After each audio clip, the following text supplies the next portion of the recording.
stand behind the table when we talk? Yeah, because the microphone's facing that way. Okay.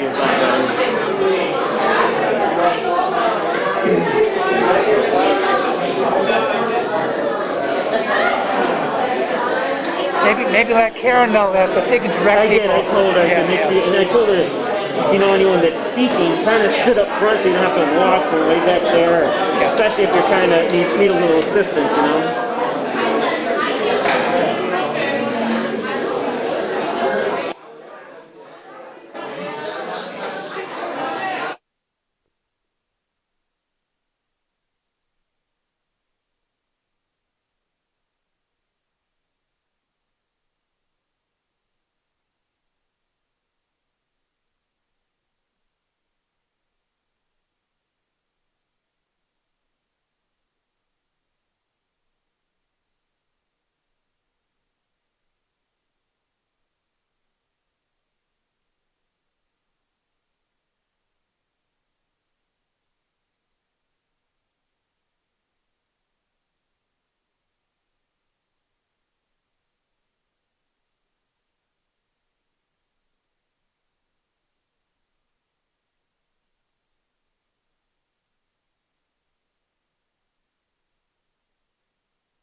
I want to welcome you all.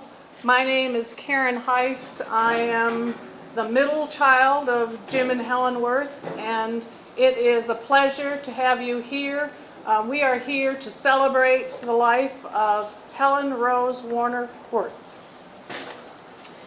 I have a couple of announcements and just kind of to clarify some things. There are cards on the tables, and I think Mary Kay might have mentioned, but we just want to reiterate to you, those are all prints of Mom's artwork. We all know that she was a fantastic artist, and her artwork is literally around the world. And we're going to have some PowerPoints to show you some of that as well. But the cards on the table are for you to take.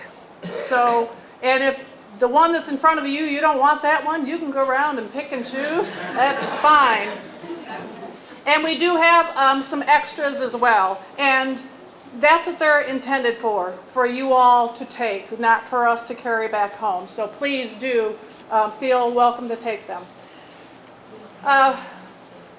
Yeah, we'll get you some. The celebration is scheduled, we started at 1, a little bit late, but we're here and we have the hall until 5 o'clock. We're not going to talk that long, obviously, but you are welcome to mill about once we finish with this part of the service. After we finish the service, we're going to have food available. And there will also be 2 slideshows going. One on this side that Brother Brad put together, and it is a movie montage of all photos of Mom and family, okay? And then over on this side will be a PowerPoint that will loop through, and I focused on the Mom's artwork, both paintings and her quilts. And they literally, as I said before, they are around the world. And so her touch, her presence is felt all over. After I finish with just the opening announcements and welcome, Doug Wilson, former pastor from Portville United Methodist Church, as it was known then, it's now River's Edge. He's going to read some scripture that we had asked him to read, and any comments and prayer. And then we're going to open it up for sharing of memories. Again, this is a celebration of life. I'm sure you are aware, Mom passed. She left this earthly world on January 9th of this year. But we know where she is, and we know that she is happy now.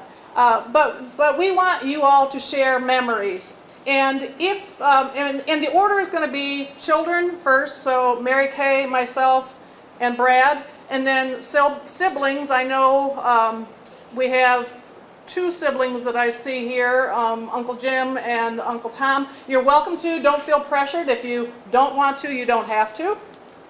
Then we're going to open it up to grandchildren, and then other family members and friends. So anyone here that would like to share a memory that they have of Mom, Helen, you are welcome to.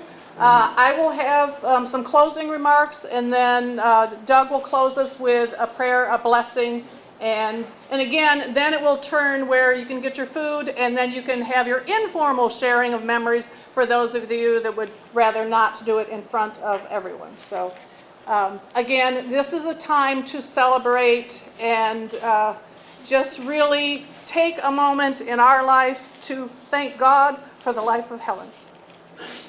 Okay.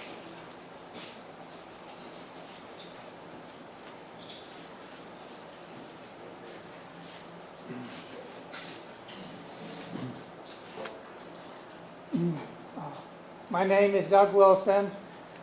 I'm an old pastor, friend of the family, mainly old. Helen was a best friend to my late wife, Nancy, and I. With Nancy having passed away a little less than a month before Helen, I would like to think that Nancy was one of the ones to greet her, along with her husband Jim and family, when she arrived in heaven.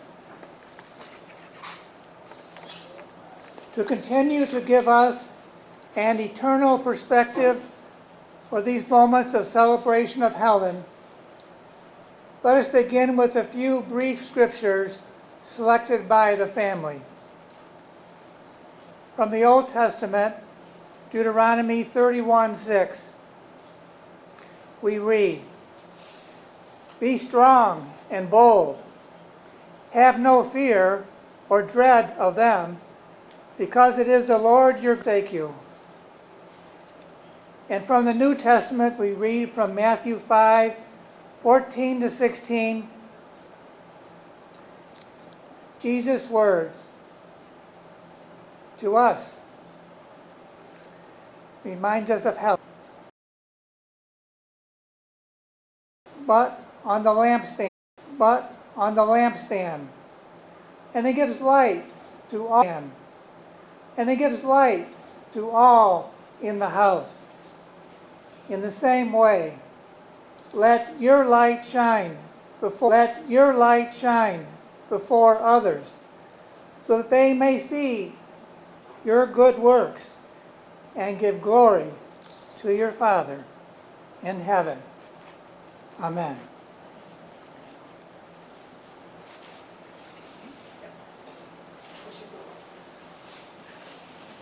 I might have said it before, but I will repeat. If you choose to come up, as we call the different groupings, please do come to the front because we have a wireless mic. And this is being live streamed, so those who were not able to be here today will still be able to share with us. So again, if you choose to share memories in front of the group, please come to the front with the mic. Thank you for coming. I am Mary Kay Worth, and I am the oldest. The stories and memories are countless. My mother was Mom. She was my hero. She was my inspiration. She was my competition. Oh my, I had to go into administration and superintendency because it was the only thing she hadn't done. My mentor, my friend.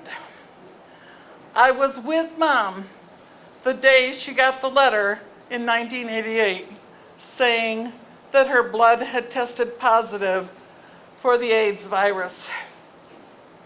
I took over teaching for Mom eventually. I learned fight from my mother. I learned creativity from my mother.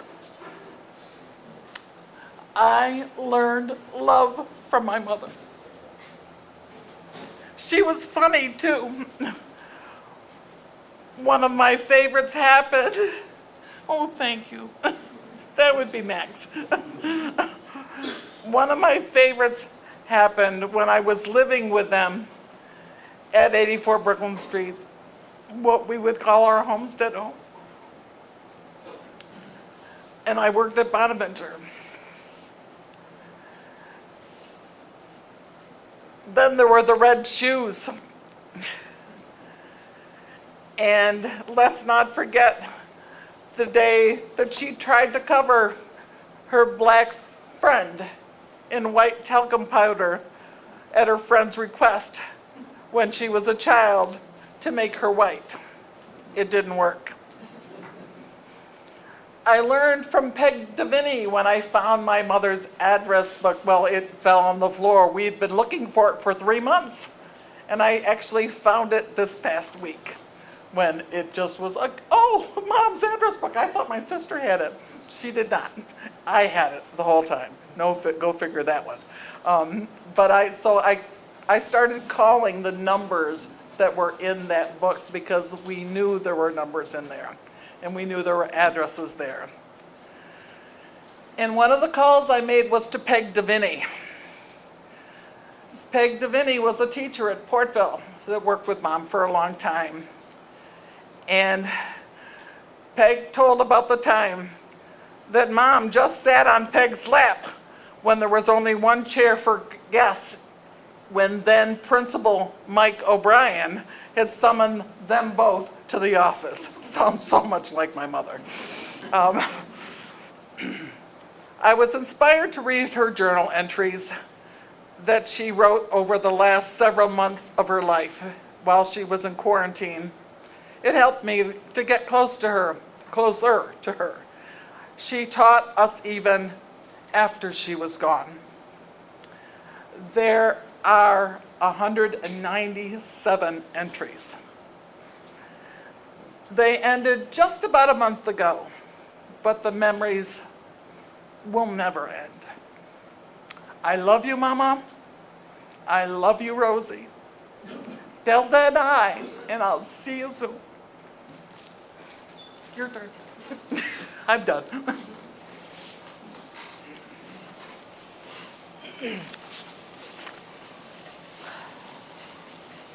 Helen Worth was many things to many people.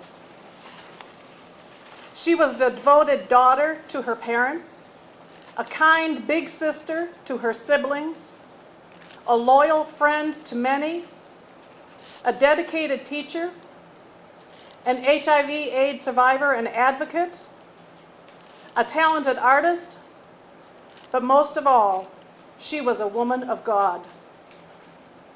I have wonderful memories of my mom. Oh, she could be tough, but there was never a single moment in my life that I was not absolutely sure she loved me. I had an unusual distinction and pleasure to call her my teacher for freshman English at PCS. I'm often asked if she treated me special in the classroom. Did she give me the answers? Absolutely not. She was tough but fair. She knew her subject area, but more importantly, she loved her students. She was one of the main reasons I went on to become an educator. People often talk about where they were and what they were doing when a momentous occasion occurs. In our family, that was when Mom was diagnosed with HIV and later AIDS. I was living in Tucson, Arizona with my family at the time. We didn't know if Mom would have 6 months or 6 years or whatever with us. We were suddenly faced with the reality of our own immortality. Mom, being the lifelong learner that she was, immediately researched treatment options and would willingly volunteer for experimental drug regimens. When I look back, I can honestly say that Mom's diagnosis was a blessing in disguise. We learned to love more fully, appreciate every moment, and reach out to others in love. Mom was an AIDS survivor. She lived 40+ years beyond her initial diagnosis. She became a representative for the United Methodist Church for AIDS education.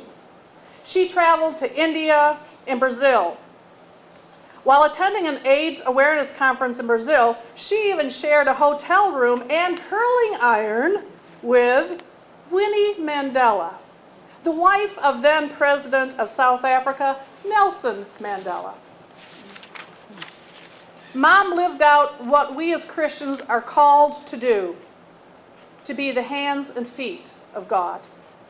She did not flaunt her actions, but she did these acts quietly, without expectation of recognition. I am so blessed to have had Mom living in Virginia with us for the last 2 years of her time here on earth. Right until the very end, Mom was an avid reader. Her Bible, mystery books, anything she could get her hands on. She knew her time was coming to an end here, but she knew where she was going. I know the angels welcomed her with open arms. I'll see her again someday, and that gives me tremendous joy.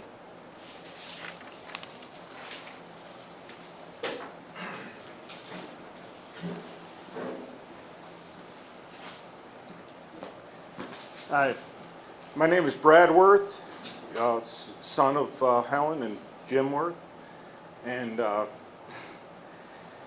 guess I'll start out. I just want to let everybody know that I love my parents very much, and I miss them very much. Think about them all the time. I guess I'll end up being brief because I'm nervous, but one of my fondest memories of Mom is just going through, becoming a teacher. She sacrificed a lot for us kids. And we were living on 59 Brooklyn Street, and she would go, study, do all her schoolwork up in the bedroom, I think in the upper bedroom there, and maybe down the dining room table, I don't know. But she was always studying, and then she finally got her degree, and she became a teacher, which was her lifelong passion. But she never, faltered on taking care of us kids, and I was so proud of her when she got a job at PCS, and I too had some similar things, like it was kind of nice having an English teacher at home, but not necessarily, because I was trying to get her to help me, no help, other than get to it, and and I just remember that, she was loving, and let's see what else I can talk about here. Well, I always, being that I lived out of town a lot, I always, did a lot of phone calls and talked to my parents, and I really liked and enjoyed that very much. And I could just, just thinking about it, it's like that was always a pleasure for me, just talking to them. And I know this is Mom's time, but my dad, I miss him dearly too.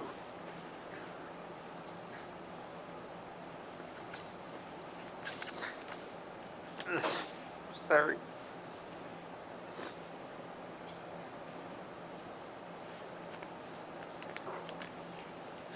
Sorry. Dad, this is why I didn't do the funeral thing. Okay. My dad and I know this is about Mom, but my dad and I we share a passion. We love taking care of lawns for some reason. I enjoy trying to keep my lawn good, and every time I do all that stuff, I'm always thinking of my dad, because that's what he liked to do. And when I was,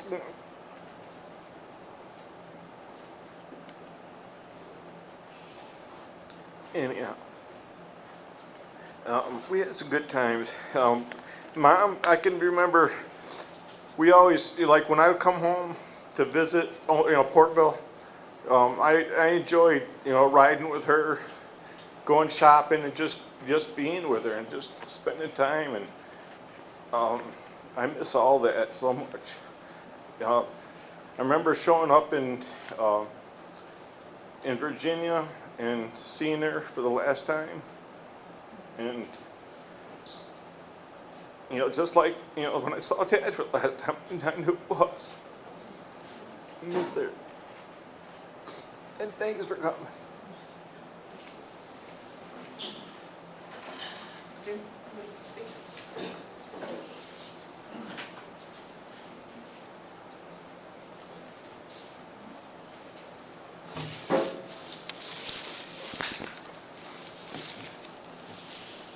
I'm Jim Warner.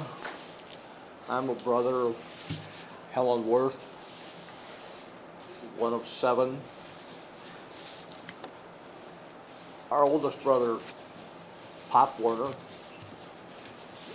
passed away recently, and our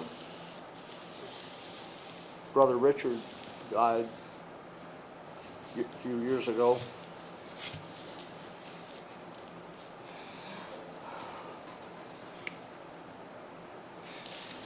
My sister Helen,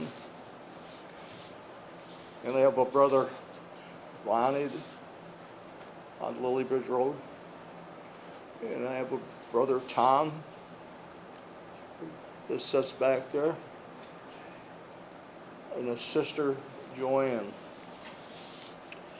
They were showing some of the things that you're going to see here, and they were flipping through that, and I happened to see something, and I says to them, they didn't let me go. Well, it was Jim and Helen's wedding. there was only so many that could fit, and this and that, and my mother says, well, Jim, you could stay home. And now I'm going to tell you where home was. Ann Wilson, you know where home was. She lived down the street from us, so not far. But if anybody got this here, okay? Over in the left-hand corner, the second building, that house, we lived there almost 18 years. I stood in the upstairs balcony and watched the wedding as it was coming out from the door, the side door. So that's where I got to be part of the wedding, after all. As I grew up, my sister was, she took care of me many ways, but she babysat. And then that's why I come up with the saying, there's nothing that can happen to you worse than growing up and having an older sister.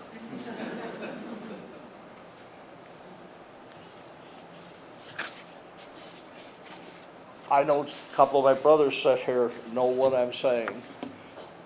Helen did a lot of babysitting and took care of us and took charge and with the kids that we had, and it was difficult. And times were difficult. And as we grew up, many of you may not know that Helen, there's a little place right across from here. There used to be a restaurant, and they had roller skates, and they roller skated out to the, she was a waitress. You remember that, Ann? Yeah. Many other things growing up. She took us on hikes and other things and was involved, but she was always there. Well, she grew up and was married, and many happy things that the kids have talked about. But I had, for many, Nancy and I, for most of our life, were particularly close to Helen and Jim. We traveled to Europe with them, traveled across the United States. We went to Hawaii and New Zealand with Helen and Jim. Jim and I had a close relationship, if you remember, Brad. And it wasn't always perfect, because there's times when we had to tell each other what they're doing wrong, which never went well. I said to Brad or somebody, but this same house right here, your dad and mom were going together. They weren't married. You told me. Yeah. And my dad's coming home, and Jim Worth bails out faster than usual. He goes over the balcony on the second floor. Look down the pipe. Boom, boom, ching. But I could go on and on and on. I have so many memories, and as I listen to you in the close relationship we had. But I don't know, this particularly hit me close. My sister was always there for me, always. I was on the school board at the time the school board made the decision in the 70s that people who have become infected with the HIV virus can't be teachers. A job that she worked her butt off at her home. She graduated from St. Bonaventure. Bob Hope was the SSC speaker. I could go on, and she is such a person. There's such memories in every one of them paintings that I see that Helen wrote. I can tell you a story, and I'm sure my brothers can too, about Helen.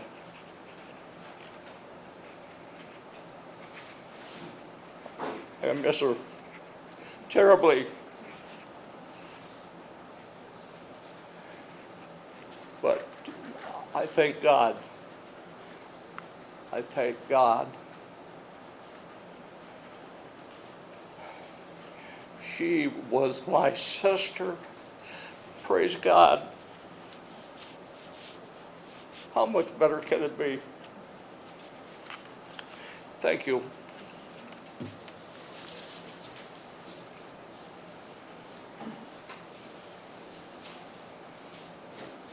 I don't know, Ron, you or any other siblings? We're going to open it up to, I don't know, Tom, did you want to speak? I don't see where Tom is. Or Ron? I'm sure you'll hear me. Here's my sister. Here's my hero, Holly. I love her. I always love her. I miss her. And I'll see her again. Rock on, Helen. Okay, rock on. Hear me all right, everybody? Yes. Good. Okay. Ron? Okay. All right, we're going to open it up now to grandchildren. If any of the grandchildren would like to come up and share.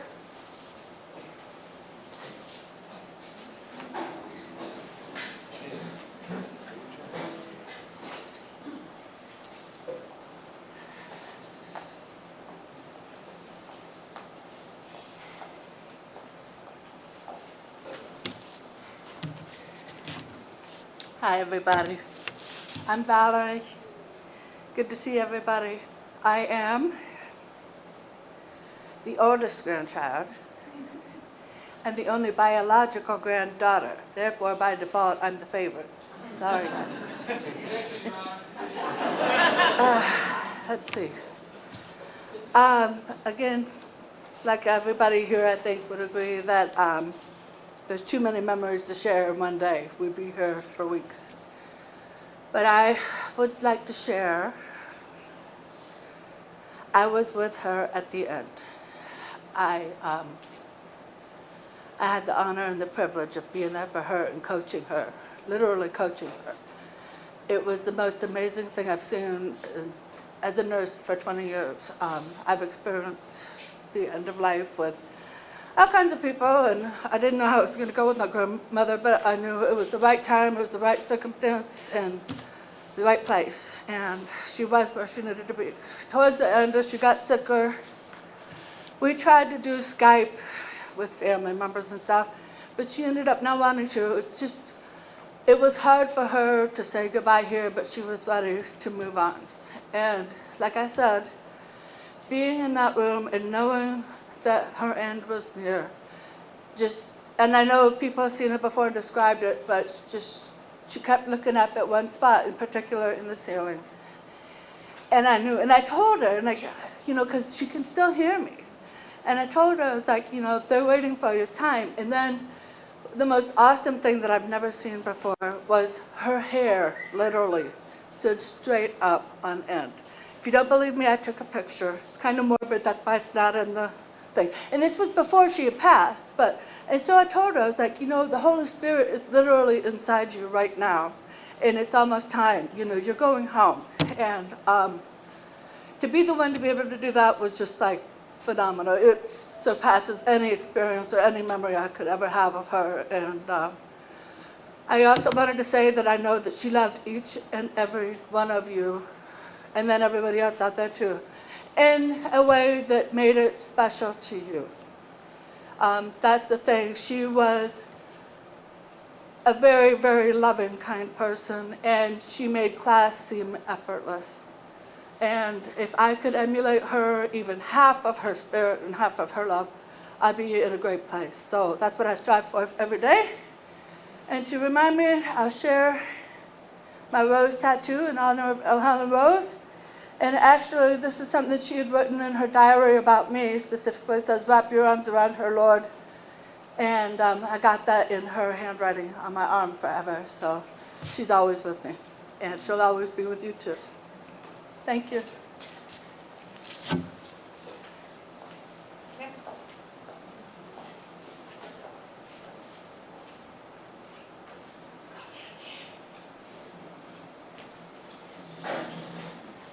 Ethan, make sure you tell them you're the youngest grandchild. The youngest grandchild. Go ahead. Name's Ethan Worth. I'm like the youngest grandchild. Speak up a The only time I got to see my grandma was when I was like a couple of years old, maybe 5 sometimes. And I never got to really, I don't know. It's just sad that I see her. She's in a better place. I hope that she is happy where she is, and she might be looking at us right now. Hope you guys have a good day. It's short like this. That's awesome.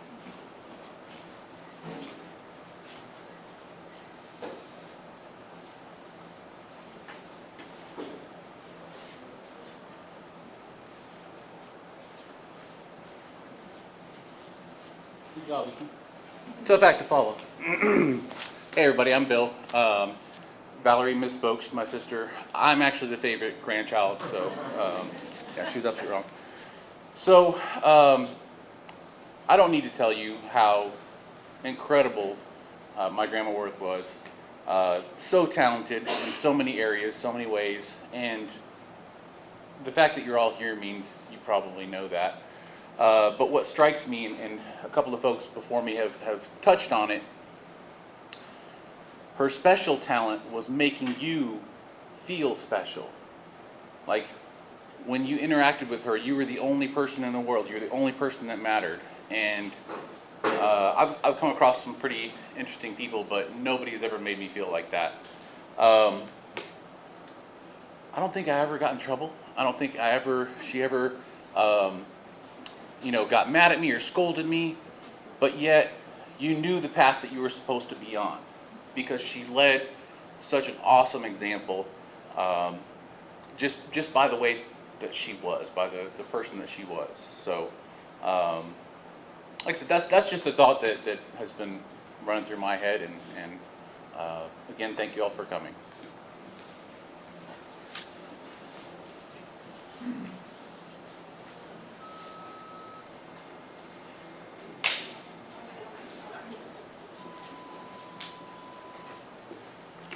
So I just want to go on the record and stake my claim to the title of favorite grandson as well. I think we could probably have a death match over this one. But I'll be brief. When I think about my grandma, I have a lot of specific memories, but in general, my favorite thing about my grandma is her laugh. And I know you all can hear that laugh in your head right now. She loved to laugh. She loved life. As everyone's saying, set a great example for all of us. So I'll leave you with that.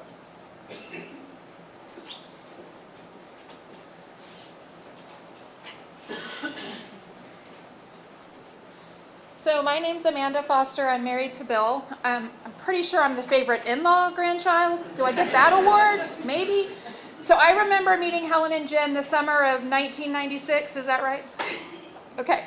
So Bill and I were 19 when we got married. So I'm sure everybody was like, what is going on with these two young kiddos? But here we are. She made me feel welcome. Her house was filled with joy and the smell of amazing food. Her and Jim taught me how to play dominoes, which I had never played growing up. She kept me warm because she knew this Florida girl could not handle the New York snow. So when we did come in the winter, she always had a fire going for me. I remember her red couches in her living room and how much she loved her red couches. And that was her personality. when I was welcomed into the family, Bill is absolutely right. She made you feel special. She made you feel like you had always been there. You were always a granddaughter. Even though I was an in-law, I always felt like a granddaughter. So I get emotional. But she was talented and amazing and smart, and I have lots of memories of that Eagle house. And we drove by yesterday, and the eagle is still there, which I was very happy to see. And I actually made a Christmas ornament from a picture of their house, so that we'll have it on our Christmas tree every year, because that place is really special. Even from a Florida girl, in-law, outsider, never felt like an outsider. So there you go.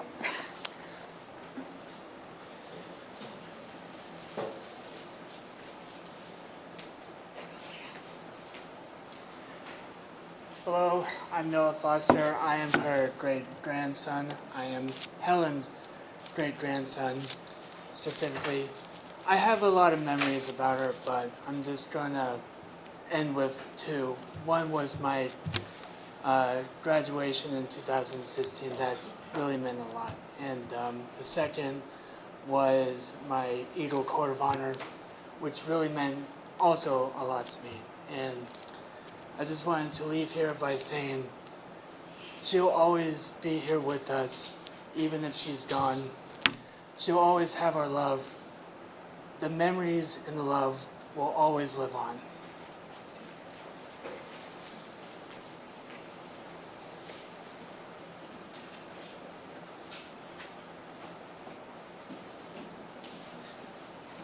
I suppose I have to come up here and stake my claim as the best grandchild.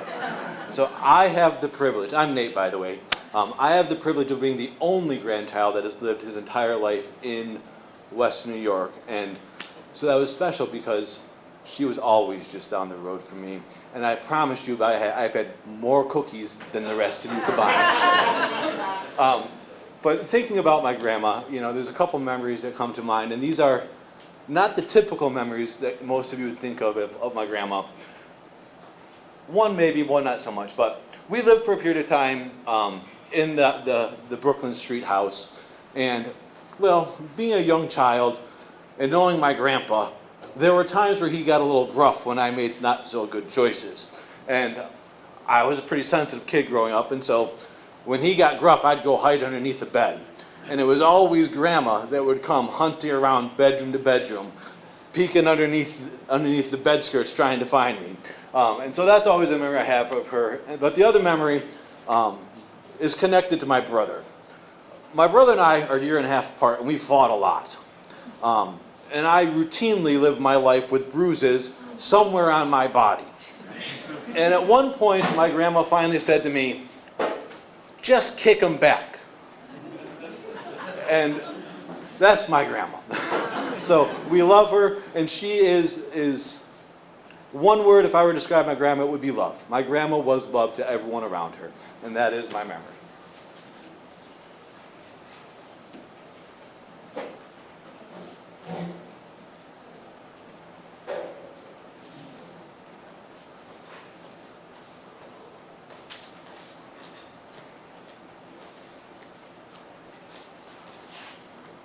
I just wanted to thank you that I can be a part of your family. It's such an honor. I'm Jessica Cooley. I'm Nate's wife. I am just so humbled by Helen. Nate and I met in college, and from what you have said, she makes you feel so special. Like you're the only one in the room. Whenever I'd walk in their house on Brooklyn Street, there was always some kind of like the hamburger stew. And Helen would like be sewing. There's times when she would be sewing, or she would be doing some artwork, and she would want to show you something that she was really interested in. And when Landon and Max were really little, Jim would say, "Oh, land on." It was just something he would say like as his nickname for Landon. And Max's was Lipton, Lipton? Just things like that, just the interaction whenever you were there, like with Christmases, with everyone being in the house. She just she was just so talented. And it's such a joy and such an honor to have known her. So thank you.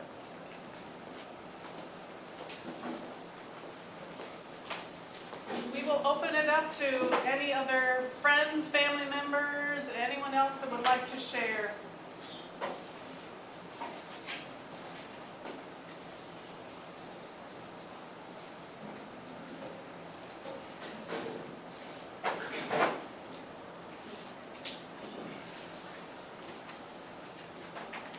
Good afternoon. I am Luann Warner Prokos, daughter of Jim and Nancy Warner. I'm sorry, this is a long time coming, so I didn't want to get emotional. And one of the many nieces and nephews. My earliest memory, oh my goodness, I was 6 years old. I was the first little Miss Portville. There was nothing special about me. I sat on my aunt's lap in the circle of about 10 other little Portville 6-year-olds. And my aunt said to me, just sit here and you will smile. I smiled for an hour. I was frozen, smiling. I remember that day, I remember sitting on her lap. My other earliest memory, or memory of a time period, was when she was going to college to become a teacher. I was young, and yet she inspired me so much as she was going to school, and I'll never forget it. I think that's why I'm the strong feminist that I am, and spoke up in college and for myself and what I wanted to do. That was my second earliest memory. A teacher. She is a mentor to me. She inspired me also to become a teacher. It wasn't what I was going to do. I was going to be a CEO of a company. But I felt moved to teach history, and we would talk often. And I would use her advice often. As far as for a teacher, I know that my year, a couple years older, 3, 4 years older at least, younger, she was one of the best damn teachers Portville ever had. And they still talk about it. Now, we had a lot of great teachers. There's something about that time period, so many great teachers, but she stands out as one of the best. Of course, I skipped her class because I wanted to become a senior, so I doubled up as seniors. And I regret that to this day because I know she was incredible, when her vocabulary lessons, that was the year, as a junior, you grow in vocabulary and in writing and in reading, but still loved being in those halls with her and having her around. She also, when she was diagnosed was when my youngest son, Zephin, was born, and we were coming here to have him baptized. So powerful, but I know we all worried. We worried so much that it was going to go the way of many families at that time. No, not my Aunt Helen.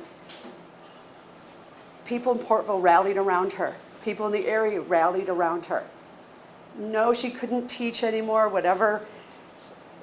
I think it was a wise decision because she became a damn good education teacher at St. Bonaventure. And she would tell me how she had the power depot, what's the word I want to use? She knew how to do that very well. She could pull up into a parking lot of a school, take her 20-minute nap, and get up and get going for the rest of her visit. She became involved, as was brought up. She spoke to the NIH, I know, at least twice, and the last time she was there, she told them off. She was a strong force to reckon with. And she was also my second mom. She disciplined me, she encouraged me. She was always there for me. We talked theology, we talked education, we talked arts. And I became a professional photographer because of her when I left teaching 10 years ago. She was an amazing woman, an amazing friend to so many. But what I really want to end with, and it was said by Valerie and I know someone else, she loved her family. She loved every one of her nieces and nephews so much, and all the other extended family members. We were all equal in her eyes and beloved. So, and Helen, I miss you.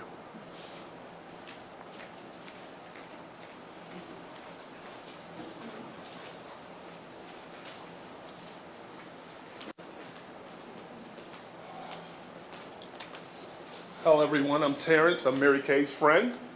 And I got to meet Rosie. I call her Rosie. I've always called her Rosie, but Miss Helen Worth on, I believe it was 86 Brooklyn Street? 84.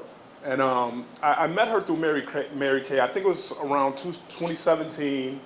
And I got the opportunity to, they asked me to do the lawn, the whole lawn thing. And after I was done, she wasn't very pleased with it, but now I understand why. Because of Brad and, of course, your dad. But she didn't really, she didn't make me feel bad, but I could tell by the expression of her face that it was below her standard. Another real quick funny story. One time I was, I think I was picking Mary Kay up and Miss Worth up to visit her grandson over in Wellsville. And this is crazy. But Mary Kay and Rosie got into a little spat. And I didn't know what to do, so the only solution for me was to put on, I had a CD of Reverend Charles Stanley, and I slid that in there, and things worked out pretty good, so.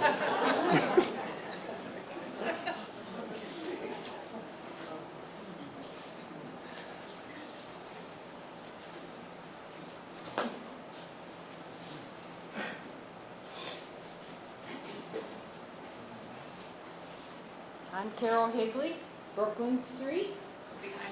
Behind it? Okay. I don't follow directions well, but not only was the family fortunate, but the friends were very fortunate.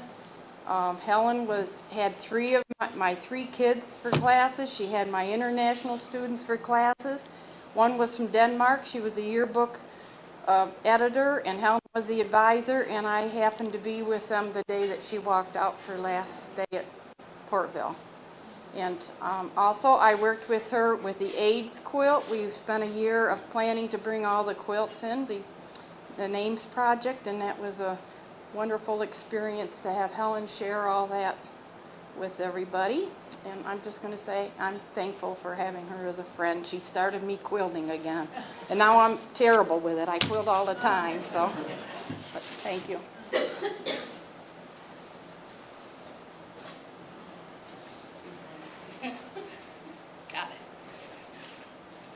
Hi, I'm Amy Wilson. Helen was my aunt, Tom and Rosemary's daughter.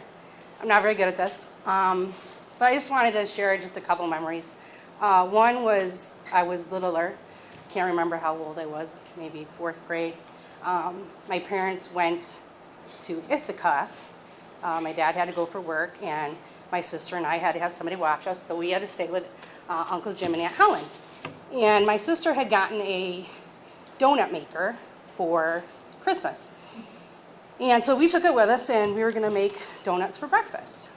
And of course, you know, they take a little while to cook. And so Aunt Helen, being Aunt Helen, decided that we should all do a donut dance while we waited for them to cook. So that meant we had to hold hands and be in a circle and dance around like this. And Uncle Jim walked in, and he just goes, "Oh, Helen." And I will never forget that. And then the second thing I just wanted to say was kind of reiterating what Brad said and Karen said about having her for a teacher. I had her for my junior year English, and I was already, like, my dad can be kind of intimidating sometimes, and I didn't ever want to get in trouble at school, ever.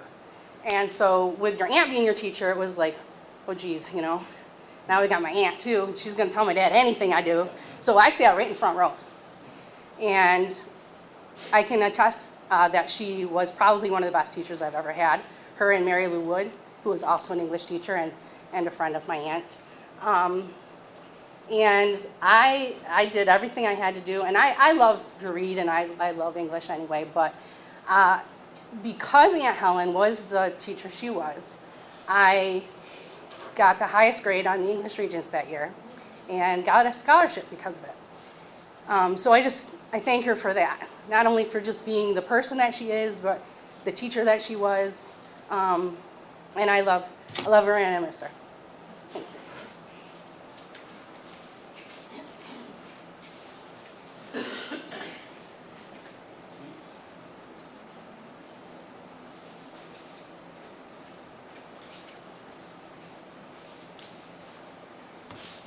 My name's Frank Wilson, and I'm Amy's husband. Just listening to everybody, there's a couple of things that I thought back that brought back a couple of memories for me. When you kind of hear at this moment in time, you can think back, and one of the things I remember is when my wife and I first started dating, and I remember the first time she ever met my family, it was at a big gathering at Darien Lake. I remember the first time I met her family, and I was on the patio, out back of the garage at 84 Brooklyn Street. And there's a lot of people there that sadly just aren't here today. Remember Sal being there with Joanne, Joe, and obviously Helen and Jim. And I remember a couple of times that being there, she talked to me with everybody else was there, but then she also talked to me individually. And it wasn't to see if I was worthy of her niece. It was to make me feel welcome, because I didn't know anybody there except for Tom and Rose and Amy. So when you were in her presence, whatever the situation, she would make you feel welcome. And I also think about just several conversations that we had over the years, and I think Bill said it, is that that was a very real thing, is that if she talked to you, that was where her focus was. She was thinking about you, and she wanted you to know that you mattered. That was back in 1988 that I first was introduced for the family, but at that moment I felt part of the family. And that was in large part to everybody that was there, not just her, but that was the part that I remember. And I've heard a lot of people talk about these great accomplishments that she's had, you know, as a teacher and as an advocate, the things that, as an artist, the things she did in her life. And it never struck me that she sought any attention to be recognized for any of those things, because it was always about other people, not about her being recognized. So humility comes to mind when I think of her. And I didn't go to Portville. I hesitate to say this. I was a rival at Allegheny, and that'd probably get me drove out of here with a stake, but I can say that Helen Worth was my teacher in a different type of classroom. And I've learned things from her about grace and humility that I don't think that I could get in the classroom as well. So she's an amazing woman.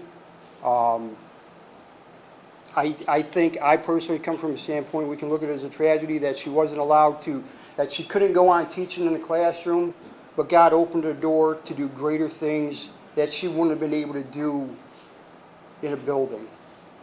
And that was advocate for other people and become an educator of an entirely different kind that our world needs more of today.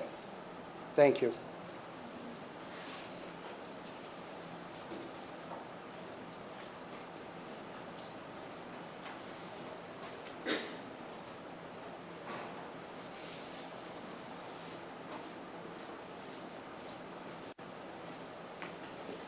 My name is Matt Winke, and my wife and I were friends with Helen in her later years. probably some of you know, Helen did hospitality for foreign students at St. Bonaventure who were studying there, and we started doing that, and so someone had given us Helen's name, like as someone who had done that, and we should talk to her. So my wife spoke to her, and she was everything you all have described, a very open, loving, caring, delightful lady. And when my wife met her, she said, you just have to meet this lady. When you talk to her, just what you've all said, she makes you feel like you're the most important person in the world, and she like radiates love. And so sitting here today, hearing everyone's story, I'm thinking what a powerful message Helen's life was, that to lead a successful life, you have to radiate Christ's love to everyone you meet. And Helen did that so well. When every one of her children and grandchildren feel like they're the most important and the center of her attention in life, that shows someone who is successful at loving. My wife and I have 6 children, and I can attest that when we had my first son, I worried, would I be able to love the second child as much, because I loved him with my whole heart. And I couldn't imagine loving any child like that, so I actually was a little afraid. And then when my daughter was born, I took one look at her, and my whole heart was filled with love. And I learned that with God, love is multiplied, not divided. And Helen had multiple loves for everyone around her and led a very successful life. The only thing I'm going to add is a little story. 3 or 4 years ago, my daughter is in a cloister in Kentucky, and Helen wanted to see her first vows. She wanted to see the Catholic ceremony for that, so she asked if she could accompany us to Kentucky to go to the vows. So she was then in her early 80s, and my vision of my grandmother in her early 80s was she was a very old woman who was pretty much done with everything.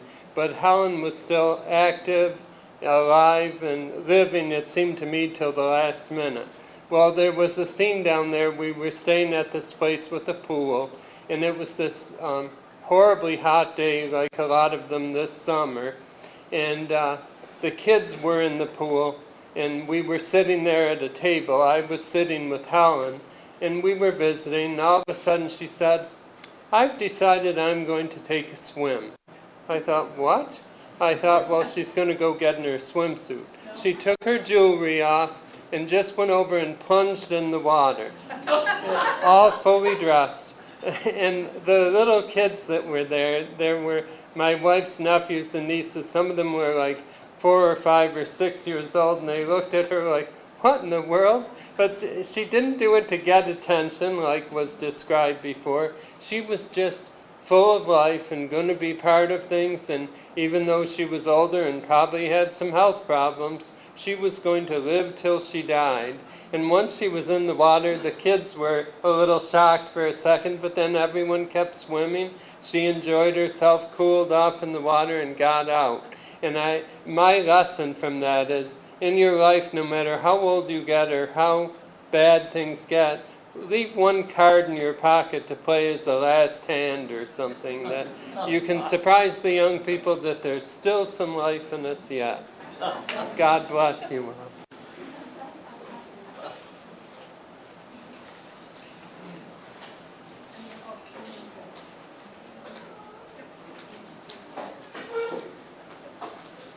I'm Kim, Jim and Nancy's daughter. I wanted to get up and say something real quick in regard to everything. Luann brought up, she was like a second mom, and from all of us, I think she was. All of my siblings, I know, we looked at her as a second mom. I'll just share a really quick, funny story. I have so many. The one thing I know about my Aunt Helen, and hasn't been brought up a lot, is she was a bubblehead. She was, just like me. And one of the best stories I have recently is we had a relative pass away in Perry, New York, on the Warner side, and I heard about it and was told about it. So I get Mary Kay and Uncle Jim and Aunt Helen all dressed up in our Sunday best, and we drive all the way to Perry, New York, pull into the church, and there's nobody there. we sit around, and Uncle Jim's like sitting next to me in the front seat, and he's like, so when is this funeral supposed to be going on? And I'm like, it's supposed to be today. And we call around, and come to find out, I got the wrong day, and it's next Saturday. And I look at it, and Uncle Jim just looks at me, and he goes, that's just a Helen move. You are just like Aunt Helen. You brought us to the funeral on the wrong week. So I had to pay for your dinner. So that's what I remember Aunt Helen. Aunt Helen was having tons of belly laughs with her. She was so funny, and she just would make all these funny moves, and we would just laugh and laugh and laugh, and she just always looked in the good of everybody. And Frank said something a minute ago that really meant a lot too, is that she never looked down. I made a ton of mistakes in my life, and she was always there to help us through. That's one thing that I always appreciated about her. She was a wonderful, wonderful person. And now that's what I want everybody to remember, and everybody does.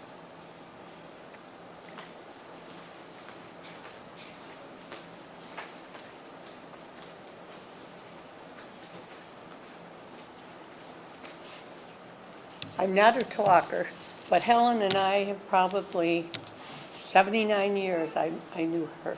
We grew up together, and I can remember not too long ago, we were talking about what fun we had as we were growing up, and she says, you know what? She says, we were so poor and we didn't know it because we had that love and just growing up.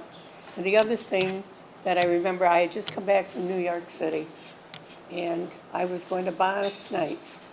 And Helen came up to me one day and she says, if you can do it, I can too. And she went to night school, she says, why don't you go full time with me? I says, you have a husband to help you. I have just the 2 kids and I'm working. So she made it, and I was so thrilled for her.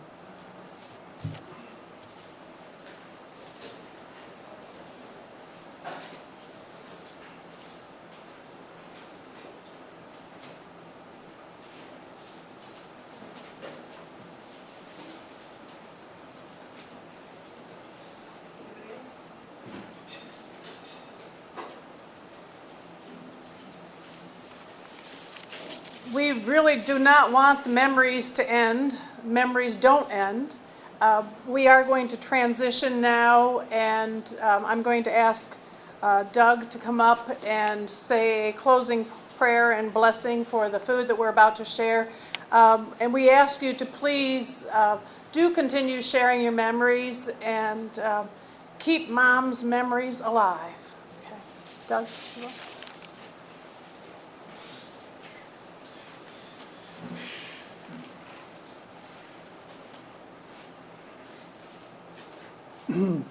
Let us pray. Dear God, though we have gathered here this day to celebrate Helen's amazing life, we acknowledge also our sense of grief and loss. But Helen certainly is with us today in spirit. We mourn her not being with us, physically speaking. We miss her dearly. I ask that your comfort and strength be with Mary Kay, Karen, and Brad, and families, brothers and sister and families, beloved grandchildren, great-grandchildren, as well as many nephews and nieces, colleagues, and friends. Yet too wonderfully, we've come to celebrate Helen's life. We celebrate and are thankful for so many precious memories that each one is shared out loud or in our hearts today. We're thankful for the memories of family and of friends. We're thankful too for the incredible love and support of her husband Jim and family throughout her life, especially during her time of illness, through which God used her to serve so many others in their time of desperate need and helped her to triumph as well. We're thankful too for the prayerful support of her church's Sunday school class, especially in her initial time of illness, whose prayers she considered invaluable. We are thankful also for Helen's faith being central to her life. And thus we are thankful, though sad for us, that we may now release Helen, Rose, Warner, Worth into your loving presence and eternal care, into a new home, a house not made with hands, eternal in the heavens. Even as Helen was and remains a bright light for each one of us, even as she now enters into that eternal light, we are thankful that she would want for each one of us that we let the light of our lives shine into the world around us, toward our family and friends, and whatever may be your calling to serve others. For in the eternal and loving presence of God, Father, Son, and Holy Spirit, we pray. Amen.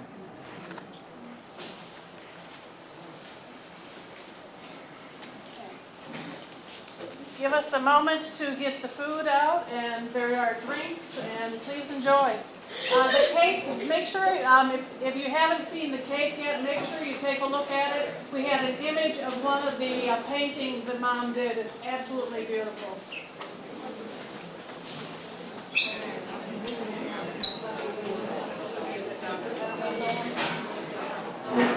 Thank you, Doug.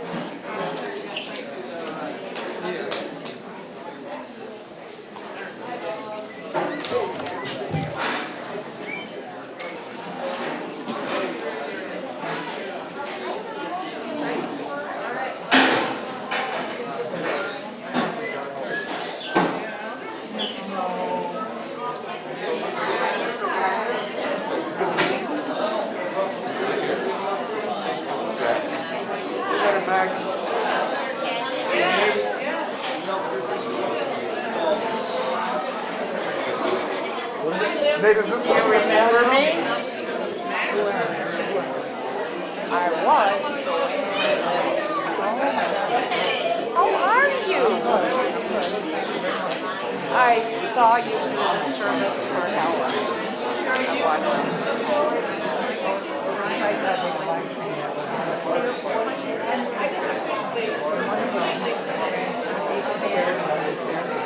Hi, Bo.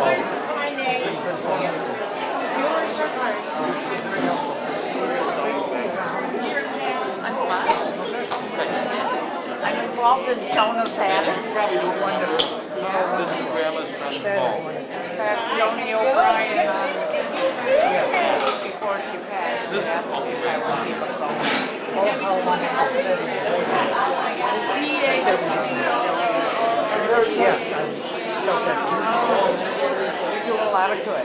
You sure do. A lot of hard work. I'm sure it is. That's awesome. Very fulfilling. Yeah, I bet it is. Stop in sometime. Okay. Thank you. Hi. What year did you 78, 85. You got married there in 62. Oh, sorry, I wasn't there for that. Congratulations on your getting married. That's a lot of years now. Oh, yeah, 60 years. Congratulations on that. That's awesome. Good meeting you. Very good meeting you. Thank you.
She always played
Thanks for coming. Hey,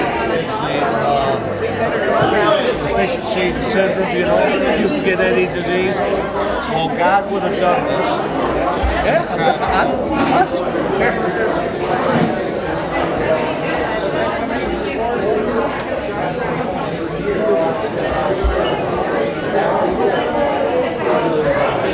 Donut, that looks delicious.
How are you?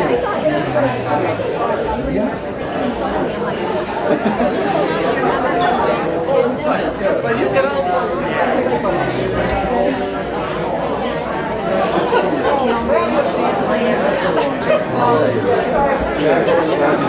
I'm doing really well. Out in California, in Modesto. I do. Got married 2 years ago, and we bought a house a year ago, so things changed. That's right.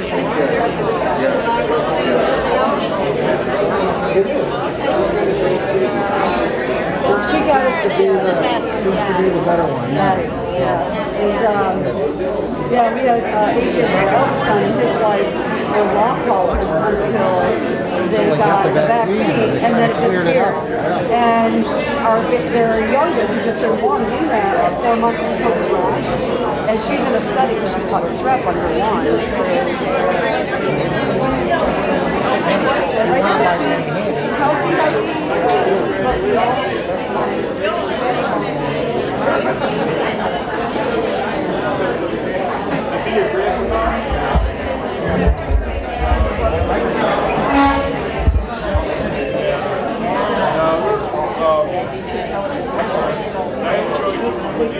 I enjoyed